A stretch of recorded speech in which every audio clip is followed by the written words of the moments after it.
Hi friends, ఈరోజు నేను తంజావూరు వచ్చాను ఫ్రెండ్స్. ఇక్కడ ఉన్న ఈ ఆలయాన్ని బృహదీశ్వర ఆలయం అని అంటారు ఫ్రెండ్స్. దీనిని రాజారాజ చోళులు నిర్మించారు ఫ్రెండ్స్. ఈ నిర్మాణం జరిగి కూడా 1000 సంవత్సరాల పూర్వం కట్టిందంట ఫ్రెండ్స్. ఎలాంటి టెక్నాలజీ మిషనరీ లేనప్పుడే కేవలం 7 సంవత్సరాల్లోనే ఈ గుడిని నిర్మించారంట ఫ్రెండ్స్. ఈ గుడి యొక్క హైట్ వచ్చేసి 13 అంతస్తులు ఉంటుందంట ఫ్రెండ్స్. ఈ టెంపుల్ది చాలా బాగుంది ఫ్రెండ్స్. చాలా చూడవలసిన టెంపుల్ ఇది తంజావూరు. ఒకసారి వీలుంటే మీరు ఒకసారి ఇది ప్లాన్ చేసుకోండి ఫ్రెండ్స్. చాలా బాగుంది ఫ్రెండ్స్.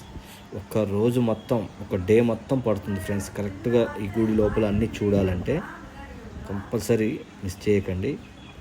ఈ యొక్క టెంపుల్ విమాన గోపురం 80,000 కేజీలు ఉంటుందంట ఫ్రెండ్స్. ఈ టెంపుల్ది అంత బరువు. అసలు ఆ పైకి ఎలా తీసుకెళ్లారో కూడా అసలు ఆశ్చర్యం వేస్తుంది ఫ్రెండ్స్. ఇంకా ఈ గుడిలో ఉన్న నంది ఫ్రెండ్స్ చాలా పెద్దది. అసలు నేను ఆ నంది దగ్గర పోయి ఆ నందీశ్వరుని దండం పెడుతుంటే ఊదు బంప్స్ వచ్చినాయి ఫ్రెండ్స్. అంత పెద్దగా ఉంది, చాలా బాగుంది ఫ్రెండ్స్. తర్వాత ఈ యొక్క మన ఆలయంలో ఉన్నటువంటి ఈ శివలింగం 13.5 అడుగులు ఎత్తుంది ఫ్రెండ్స్. 13.5 అడుగులు ఎత్తుంది. ఇది రెండవదట. ఇదే ఫ్రెండ్స్ ఆ గోపురం.